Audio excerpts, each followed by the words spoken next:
50 to 85% of Americans actually don't get the recommended daily amount of magnesium. And this could contribute to magnesium deficiency in the long term, which could then contribute to heart disease, high blood pressure, and inflammation. There's been a lot of very suggestive studies. For example, this 2012 meta-analysis suggested that there is a close correlation between low magnesium level intake and heart disease. So what is magnesium? Magnesium is one of the trace minerals. It's called the micronutrients because the amount is very small, and these include things such as calcium as well as selenium, iron, and also the vitamins like A, B, C, D, and so on. Mostly people with low magnesium tend to be a little hyperexcitable, particularly with the nerves. So they might have, for example, constipation, they may have sort of cramping, they may have these sort of myoclonic jerks that happen, as well as more non-specific symptoms such as tiredness and so on. Magnesium is found mostly in plant foods as well as seafood. Seafood is because in the salt water there may be magnesium and accumulates in the bodies of the fish and the shellfish, and the plants because if they're grown in soil with magnesium, they're going to have the magnesium. In the body, the most magnesium is stored in the bones, about 60%, but also 20% in the muscles, skeletal muscles, as well as the organs, which explains why a lot of times you get these symptoms of muscle cramping and so on. Very little of the magnesium is actually stored in the blood, and that's why when you measure blood levels of magnesium, it doesn't always tell you if your body has too little magnesium. So why is magnesium deficiency so common these days? And probably one of the most important reasons is the declining magnesium in our crops. You have to understand that when you grow crops in natural soil, in the past, what would happen is that these crops would grow and then they would decompose and all the nutrients would go back into the soil. With the advent of the Green Revolution and sort of industrial scale farming, we came to rely more and more on chemical fertilizers. So instead of putting manure on our fields, we would put chemical fertilizers, and these are predominantly three things. The so-called NPK, N for nitrogen, P for phosphorus, and K for potassium. And we would put these because they could be made from potash, or they could maybe be dug up in soils and applied in huge quantities as opposed to organic fertilizers like manure or other things like that. So these chemical fertilizers were very important for industrial scale farming, and slowly over time, because you're taking out magnesium in the crops but not putting it back in, what's going to happen is that over time the amount of magnesium in the crops that we eat, so the foods that we eat like vegetables and cabbage and all that sort of thing, is going to go down.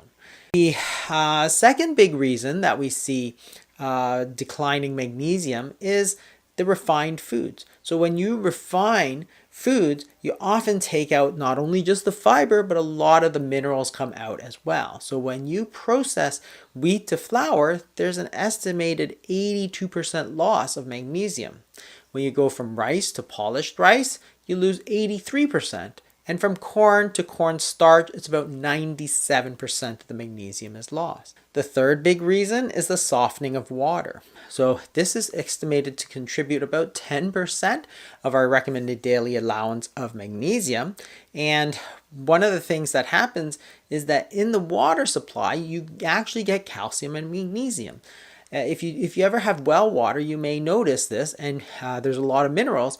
And they tend to cause a lot of problems with the pipes because they cause this scale, which can block the pipe and you have to scrape it and so on. So a lot of municipal water supplies, for example, are going to soften that water, so it's not going to cause so many problems with the pipes, but the problem is you're going to lose a lot of that magnesium that we used to get. Number 4 is alcohol and soft drinks.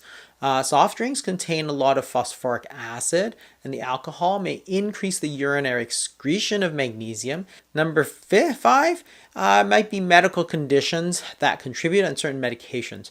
So in people with gastrointestinal disease, such as inflammatory bowel disease, Crohn's, ulcerative colitis, they may not absorb. Celiac disease, you may not absorb properly. And also if you're taking certain medications such as diuretics or the so-called water pills, then they may also increase the loss of urinary magnesium.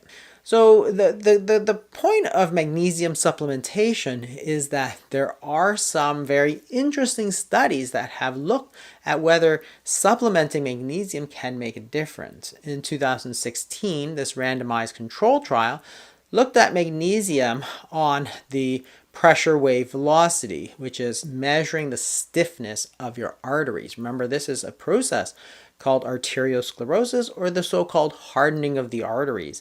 And after 24 weeks, there was in fact a difference that you could actually have an improvement in arteriosclerosis, leading to a change in the pressure wave velocity. And even though it's a small study and a short duration, if you extrapolate those results, the author suggests that it could translate into real decreases in cardiovascular disease up to 7%. The meta-analysis of randomized controlled trials in here showed that supplements could decrease inflammation, such as measured with C-reactive protein or CRP, and also nitric oxide. Nitric oxide being the gas that tends to relax the blood vessels. Again, magnesium sort of being that relaxing mineral. The best sources dietary-wise in terms of magnesium would be dark chocolate, nuts, legumes, and tofu. So those are the plants, and then seafood as well. So the question is, if you're not getting the magnesium in your diet, then how are you going to supplement it? There's two ways that you can supplement it. The first is through the skin, and this is so-called transdermal. And for example, if you soak in a hot spring with mineral water, for example, is a very traditional way of getting that. The problem with transdermal absorption is that there's no good studies to say how much is actually absorbed, because the skin is actually designed to repel things from going into our body. That's its sole purpose. But the magnesium may actually get into the body through the hair follicles. So there are some studies, in fact, that suggest that you can absorb it, but the amounts are quite difficult to quantitate, and they may vary quite a bit in terms of how much magnesium there is, your type of skin, how much hair follicles you have. So it is a little bit variable, but it can be a source that you can use. And one way is to soak in hot springs. The other is to use Epsom salts, which are magnesium salts. You put them in your bath and you soak for half an hour, for example. The more well-studied way to get magnesium supplementation is through oral supplements. And there's two general types of oral supplements. There's the inorganic type and the organic type. So the inorganic type is basically magnesium oxide, and this is the cheapest form because it's inorganic. You can make it very cheaply in any chemical form, and you get a lot of elemental magnesium. The problem is because it comes in a form that is not easily absorbed, what happens is that there's a lot of elemental magnesium, but a lot of it goes right through you into the stools and doesn't get absorbed into the body. Magnesium does get hydrated, as this shows, by water, but it forms this very sort of unusual double layer of water, which makes the magnesium ion actually quite large, and it's hard to get in to get absorbed. So that's why you have to try and maximize the absorption. A lot of laxatives, for example, are going to take advantage of this fact because magnesium hydroxide, because it doesn't get absorbed, tends to pull water through you and then therefore cause you to have more excretion of stool. So it's a very common laxative. Milk of magnesia, for example, is a very old-fashioned laxative and uses magnesium in that way. So inorganic magnesium, magnesium oxide, look for it on the label, because if it's there, you get a lot of elemental magnesium, but probably not a lot of absorption of actual magnesium into the body.